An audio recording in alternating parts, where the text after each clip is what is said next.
මේ පුතේ දැන් මේ භාග සංඛ්‍යා සුළු කිරීමක් තියෙනවා. දැන් මෙතන බෙදීමක් තියෙනවා. භාග සංඛ්‍යා බෙදීමක් කරද්දී අපි සාමාන්‍යයෙන් මොකද්ද කරන්නේ?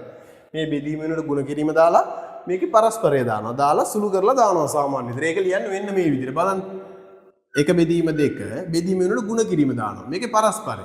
නේද? මේ හරේ තියෙන කෙනා ලවයට යනවා. ලවයේ තියෙන කෙනා හරයට එනවා. මේ තුන බෙදීම දෙකයි. හරිද? හරි. මේක සුළු කරලා දානවා. බලන්න. එක ගුණ කිරීම 3 කියන්නේ 3යි. දෙක ගුණ කිරීම 2 කියන්නේ 4යි. හරි. හැබැයි අපි මෙහෙම කරාට ඇත්තටම අපි දන්නවද මෙතෙන්ට ඇයි මේ බෙදීම වලට ගුණ කිරීම දැම්මේ? මේ බලන්න මේකේ පරස්පරය ගත්තේ. මේ සංඛ්‍යාව මේ භාග සංඛ්‍යාවේ පරස්පරය ගත්තේ කියලා. ඒක වෙන්නේ මෙහෙම. හරිද? හොඳට බලන්න. මේ බලන්න. එක බෙදීම 2 මෙන්න මේ කතාවෙන් කියන්නේ. හරිද? මේ බලන්න. මේ සංඛ්‍යාව බෙදන්නලු මේ භාග සංඛ්‍යාව. හරිද? දෙක බෙදීම 3යි. දැන් මේකම තමයි පුතේ මම මේ ලියලා තියෙන්නේ. හරිද? හරි. දැන් බලන්න අපිට මේ යට තියෙන කෙනා අපි අයින් කරලා දානවා.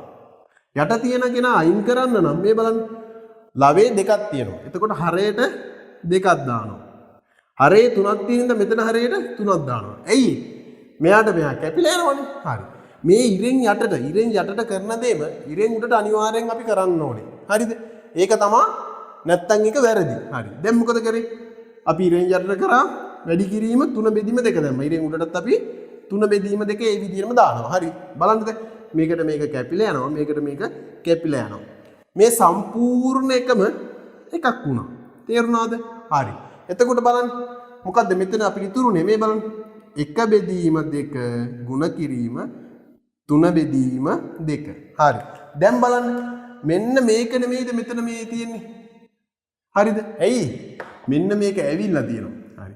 ඇත්තටම මේක ගන්න මෙන්න මේ විදියෙන්. තේරුණාද? මේකේ තියරි පාර්ට් එක මේක තමයි. මේකත් පොඩ්ඩක් දැනගන්න. අපි හැමදාම නැත්තම් ගිරව් වගේ වෙන්න එපා. හරිද? මේ බෙදීමක් තිබ්බොත් වැඩි කිරීම දැම්ම ඒකේ පරස්පරය දැම්මා.